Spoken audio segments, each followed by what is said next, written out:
अनुवाद प्रकरण 10 दगडाच्या नव्या पाट्या. निर्गम प्रकरण 34 पदे 1 ते 10. त्या समयी परमेश्वर मला म्हणाला, पहिल्या पाट्यांसारख्या 2 दगडी पाट्या घडीव आणि त्या घेऊन माझ्याकडे पर्वतावर ये. लाकडाचा एक कोशही तयार कर. मग तू फोडून टाकलेल्या पहिल्या पाट्यांवर जी वचने होती ती मी त्या पाट्यांवर लिहीन, त्या तू कोशात ठेव. त्याप्रमाणे मी बाभळीच्या लाकडाचा एक कोश बनविला आणि पहिल्या पाट्यांसारख्या 2 दगडी पाट्या घडवून व त्या हाती घेऊन पर्वतावर गेलो. मंडळी जमली होती त्या दिवशी जी 10 वचने परमेश्वराने पर्वतावर अग्नीतून तुम्हाला सांगितली होती तीच त्याने पहिल्याप्रमाणे ह्या पाट्यांवर लिहिली आणि त्या माझ्या स्वाधीन केल्या. मग मी मागे फिरून पर्वतावरून खाली उतरलो आणि मी बनविलेल्या कोशात त्या पाट्या ठेविल्या. परमेश्वराने मला आज्ञा केल्याप्रमाणे त्या तेथेच आहेत. इस्रायल लोक बएरोत बनेयाकान येथून कूच करून मोसेरास आले. तेथे अहरोन मृत्यू पावला व त्याला मूठ माती देण्यात आली आणि त्याचा मुलगा एलाजार त्याच्या जागी याजकाचे काम करू लागला. तेथून कूच करून गुदगोदा येथे ते आले. गुदगोद्याहून ते याटबाथा येथे आले. येथे पुष्कळ वाहते ओढे आहेत.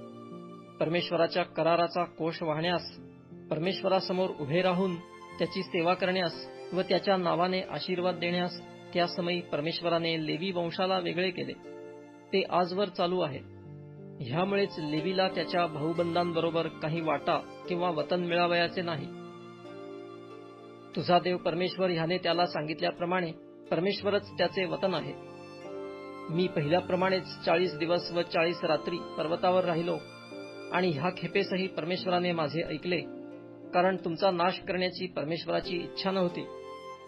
तेव्हा परमेश्वर मला म्हणाला, उठ, तू ह्या लोकांच्या पुढे होऊन प्रवासास निघ, म्हणजे जो देश त्यांना देण्याची त्यांच्या पूर्वजांशी मी शपथ वाहिली तेथे जाऊन ते तो वतन करून घेतील. देवाची अपेक्षा. तर आता हे इस्रायला, तू आपला देव परमेश्वर ह्याचे भय धरावे, त्याच्या सर्व मार्गांनी चालावे, त्याच्यावर प्रीती करावी, पूर्ण मनाने व पूर्ण जीवाने तुझा देव परमेश्वर ह्याची सेवा करावी आणि परमेश्वराच्या ज्या आज्ञा व विधी मी आज तुझ्या बऱ्यासाठी सांगत आहे ते तू पाळावे. तुझा देव परमेश्वर तुझ्यापासून ह्यापेक्षा जास्त काय मागतो? पहा, आकाश व आकाशापलीकडचे आकाश आणि पृथ्वी व तिच्यातले सर्व काही तुझा देव परमेश्वर ह्याचे आहे. असे असूनही परमेश्वराला तुझे पूर्वज आवडले आणि त्याने त्यांच्यावर प्रीती केली, म्हणून त्याने त्यांच्या मागे त्यांच्या संतानाला म्हणजे तुम्हाला सर्व राष्ट्रातून आजच्या प्रमाणे निवडून घेतले, हे आज विदितच आहे.